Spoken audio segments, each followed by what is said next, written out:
Good day, fair folk. Robosaurus Rex here, and welcome to Assassin's Creed Valhalla Part 6. If you enjoyed this video, consider finding a likable human being, court them, fall in love, have children, and have a long and happy life with each other. On their deathbed, threaten to pull the plug unless they subscribe to the channel. So we start our assault on Ragnarsons by meeting with the Sons of Ragnar. As we stepped onto the set of Viking Season 7, things look like they had taken a darker directorial turn, probably as a result of the writers running out of ideas. After all, what else do you do when the only reason your audience watched it in the first place is killed off? I am of course talking about Earl Haraldsson. The first son we meet is Ivar, and reminds me of Grima Wormtongue from Lord of the Rings, except with a much more millennial haircut and much heavier meth usage. To be fair, Grima looked like an incel on cocaine to begin with, so in a sense they complement each other beautifully. Meth Nation continues to assemble as we meet Uber, the other Ragnarson, as well as Tona, a sellsword. In a heated exchange between Gollum, Methmouth and Viking Nicolas Cage, the equivalent of 9th century fuck you, nah fuck you, we were told we needed to get a Saxon or British man onto the throne of Mercia, so that the Danes, us, can tell him what to do, because that isn't what the Templars do at all. We replaced our steed with man's best friend, which we aptly named Ghost. The reason for this is no more than the fact that we are totally unoriginal and he looks just like the direwolf from Game of Thrones. However, it looks far more metal riding on a wolf into battle than on a horse, for two reasons. One, because a horse is so pre-industrial revolution, and two, you would expect a horse, but you wouldn't expect a wolf, just like you wouldn't expect the Spanish Inquisition. While casually strolling through the English countryside with the bros, gearing up for the next raid, we also realize that a wolf asserts one dominance much more than a horse does. It's a subtle way to express our toxic masculinity, even though we're a woman, because we are feminist without letting the alpha think that we are encroaching on their dominance. The fortress we were raiding was blocked by a massive door, but thankfully we only hire the brightest crayons in the box, as someone remembered to bring the battering ram. After successfully leading the ram, because I am such a well-deserving and qualifying candidate worthy of leadership, we managed to enter the compound only to find that the king had fled. Discovering a scroll, we learned that Methmouth had been double dipping her fingers in the proverbial weapons bowl, selling her services to both the English and the Viking. Imagine that, a mercenary without any moral quarrel and charging both sides to help kill each other. What a strange and totally foreign concept. What would be worse is if there was a government that acted like that. What a mess that country would be.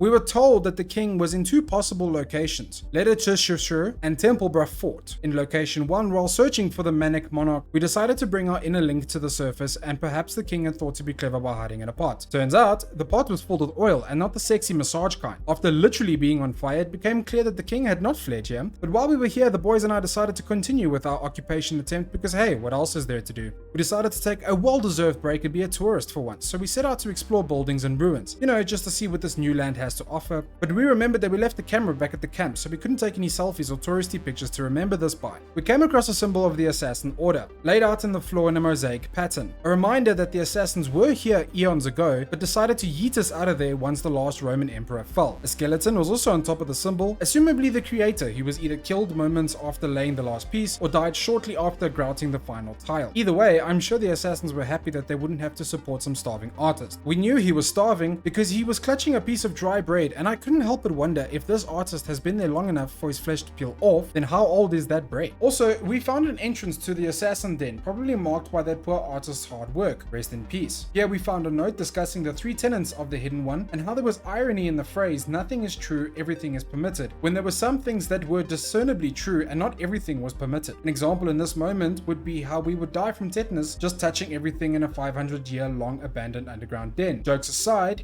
it was sad to see what had become of such a highly organized faction and how badly this one sacred place had deteriorated. Wow, what a truly spiritual experience that has opened my mind's eye to more than this physical realm. Remembering that we had objectives to complete, we needed to find the wife of the king, the Lady of Mercia, and kidnap her so that she could tell us where her husband is. I immediately felt some hostility to us scaling the walls. Just as before I killed this fellow, he was seemingly okay with others jumping over, giving me the idea that it was just my presence that was unwanted. It was hard not to take offense, and it hurt me deeply. Just because I am a ruthless warrior that is likely to have killed more people than most serial killers combined doesn't mean that I don't have feelings. After venting my frustrations, mainly by means of impalement, we caught up to the queen, or at least we thought we had, when we discovered it was a decoy. Attempting to flee, letting her servants take the punishment she is owed, we managed to get her back to camp, where we could enact forceful verbal cooperation to finally find the king. At last, we had managed to track King Fleetus down, where he threatened to stab us if we didn't let him go.